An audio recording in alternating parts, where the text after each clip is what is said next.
Si tu as cliqué sur cette vidéo, c'est que tu veux sûrement connaître les 4 niches les plus rentables en dropshipping en 2024. L'objectif, c'est qu'à la fin de cette vidéo, tu saches exactement sur quelle niche te concentrer de manière très concrète. J'ai commencé le dropshipping en 2018, j'ai eu l'occasion de tester des dizaines de produits, plein de niches différentes, et j'ai pu en déceler 4 qui étaient réellement plus performantes que les autres. Alors prends un carnet et un stylo, on va aborder quelles sont les 4 niches les plus rentables en dropshipping. On me demande souvent sur Instagram quels sont les types de produits que je lance, quelle est ma méthode de recherche, quels sont les critères pour trouver un bon produit winner en 2024. Pour répondre à cette question assez simplement, déjà il y a 4 critères très importants. Le premier, c'est qu'il réponde à un besoin fort et réel. S'il répond à un problème, c'est également très bien. Mais l'avantage, c'est que s'il répond à un besoin fort et réel, on va pouvoir toucher cet aspect émotionnel dans la vie de mon client qui fait que voilà, il saura par lui-même qu'il en a besoin. Le deuxième point qui est hyper important, c'est qu'il ait une valeur perçue qui est élevée. Évidemment, s'il a une valeur perçue élevée, ça va être beaucoup plus facile pour le vendre. Par exemple, si je l'achète 5 € et qu'en le vendant à 30 €, ça ne paraît pas choquant, c'est génial. Parce que comme ça, mon client va se dire qu'il fait également une bonne affaire. Le troisième point qui est hyper important pour moi, c'est le fait que le produit ait une utilité réelle. Je sais qu'il n'y a pas beaucoup de personnes qui portent importance à ça, mais pour moi, c'est essentiel. Si le produit n'a pas une réelle utilité dans la vie de mon client et qu'il pourra s'en servir de façon un peu régulière, je vais pas avoir tendance à me pencher dessus. Parce que la plupart du temps, ça va être difficile de déclencher un aspect émotionnel pour faire une vente. Et le quatrième et dernier point, mais qui pour moi est essentiel, c'est le fait que le produit soit mainstream. Le fait qu'il soit mainstream, ça va vraiment me permettre de pouvoir toucher beaucoup de monde et donc de faire potentiellement beaucoup de chiffre d'affaires. S'il n'est pas mainstream, c'est pas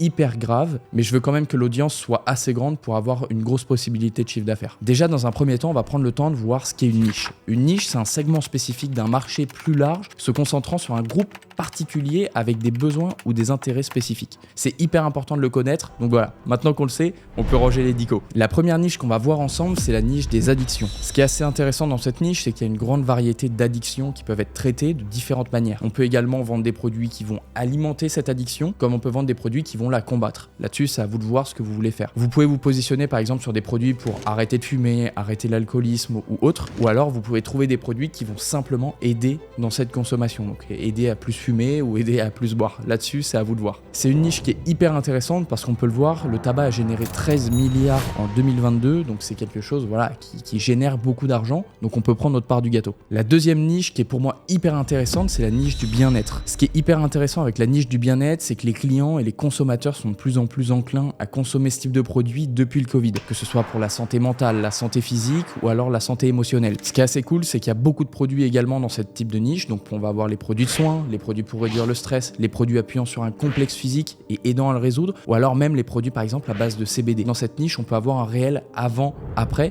et c'est ça qui va vraiment faire la différence sur les créatifs qu'on va pouvoir mettre en place et sur notre taux de conversion. Dans cette niche, on va également trouver beaucoup de produits qui sont des consommables, donc ça va créer des paiements récurrents, une certaine récurrence sur votre boutique, donc c'est encore mieux derrière pour optimiser votre rentabilité. Ce qu'il faut prendre en compte, c'est qu'il y a une concurrence élevée, donc voilà, il faut bien prendre le temps de travailler son positionnement de produit et trouver un angle marketing qui est forcément moins fait que les autres pour vraiment bien se positionner. La troisième niche que je vais vous conseiller dans cette vidéo, c'est une niche qui est plus connue mais qui est également très efficace, c'est la niche de la beauté. Ce que j'adore avec cette niche, c'est que là on va avoir une réelle facilité à montrer des avant-après utilisation et donc ça appuie encore plus, comme on l'a vu tout à l'heure, la valeur perçue de votre produit. Ce qui est assez intéressant, c'est qu'un peu comme dans la niche du bien-être, les produits peuvent être très souvent des consommables, donc vous allez aussi avoir une certaine récurrence sur votre boutique. Donc évidemment, le point faible, c'est le fait qu'il y ait une grosse concurrence, mais encore une fois, s'il y a beaucoup de concurrence, c'est qu'il y a beaucoup d'argent. Voilà, quand il y a très peu de concurrence, c'est que la plupart du temps, le marché est assez faible financièrement. Donc en soi, c'est pas forcément hyper grave la concurrence, d'autant plus si vous prenez le temps de travailler vos angles marketing, vos positionnements. C'est quelque chose que je répète assez souvent et que vous pouvez souvent entendre sur mon Instagram, mais c'est vrai que ça fait toute la différence. Vous pouvez vendre le même produit qu'un concurrent, si vous vous positionnez différemment, vous allez toucher des audiences différentes et donc forcément avoir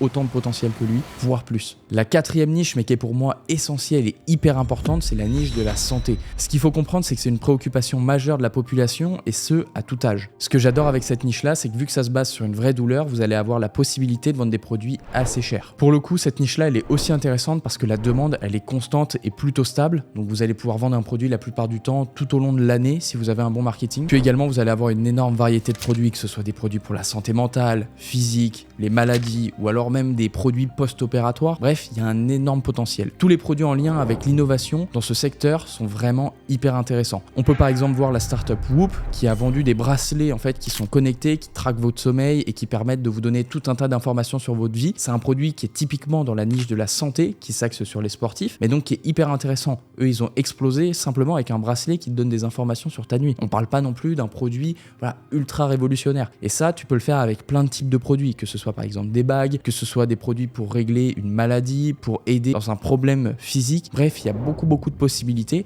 et Whoop en est un très bon exemple qui a explosé. En fait, ce qu'il faut vraiment comprendre, c'est que chaque niche a ses avantages et ses inconvénients et que la réelle clé du succès, c'est plutôt le produit que vous allez choisir et la manière que vous allez avoir de le mettre en avant. Demain, vous et moi, on peut vendre le même produit, mais si on s'axe pas sur les mêmes bénéfices, sur les mêmes problématiques clients, on ne va pas toucher la même audience et cette audience-là va faire qu'on va pouvoir faire des chiffres très intéressants. Comprenez bien que c'est comme une courbe, ok ? Plus vous allez résoudre un problème ou un besoin qui a une forte douleur chez votre client, plus on va pouvoir vous payer cher. C'est-à-dire qu'aujourd'hui, si vous trouvez un produit qui résout un fort problème dans la vie de votre client, ça va être normalement assez facile pour vous de faire beaucoup d'argent. Et au contraire, si vous vendez un produit qui a une faible utilité et qui résout un faible problème ou un faible besoin, ça va être très difficile pour vous de faire beaucoup d'argent. Je dis pas que c'est pas possible, mais évidemment, c'est plus difficile. Un même produit peut être winner en ciblant deux audiences différentes. Par exemple, vous l'avez sûrement vu passer, un espèce de t-shirt qui est gainant. Évidemment, ils utilisent un marketing qui est un petit peu douteux, mais à la base c'était un t-shirt qui était simplement gainant. Aujourd'hui, ils vendent ce même t-shirt en disant que c'est un t-shirt pour faire maigrir. Bon, l'angle marketing est un peu abusé, là on peut en être d'accord, mais ce qu'il faut comprendre, c'est derrière l'intention et la réflexion qu'il y a. À la base, le client voulait un produit qui était gainant et ils se sont rendus compte que cette audience était saturée, alors ils ont décidé de vendre un produit qui aide à maigrir. Le problème, c'est toujours un petit peu près le même, la façon de le résoudre est différente, mais le produit en lui-même, c'est exactement le même. C'est juste la façon de l'aborder qui est différente. Sachez que vous pouvez faire exactement la même chose de façon un peu plus, on va dire, légale et un peu moins mensongère. Mais comprenez bien que cette réflexion-là, vous pouvez la mettre sur plein de produits différents et derrière trouver des positionnements qui n'ont jamais été faits. Si tu veux davantage d'informations, beaucoup plus d'aide, je t'invite à rejoindre le groupe en description sur Telegram qui s'appelle Ecom Privilège. C'est le groupe que j'ai avec mon associé où je vous partage énormément de valeur chaque semaine. L'objectif, c'est vraiment de vous partager toutes les clés à travers cette chaîne YouTube et le groupe Telegram ou même mon Instagram pour que vous puissiez être rentable sans forcément avoir besoin de prendre un coaching. L'idée du coaching, c'est réellement d'aider les personnes qui sont les plus motivées à vous faire passer de pas rentable à réellement rentable en un laps de temps assez faible. Et voilà, si jamais tu veux encore plus me soutenir, n'hésite pas à t'abonner à cette chaîne, à mettre un like et mettre un commentaire, ça va vraiment me soutenir dans ce projet-là, de vous partager un maximum de valeur en e-commerce. C'était Hugo, je vous souhaite de très bonnes ventes. Ciao!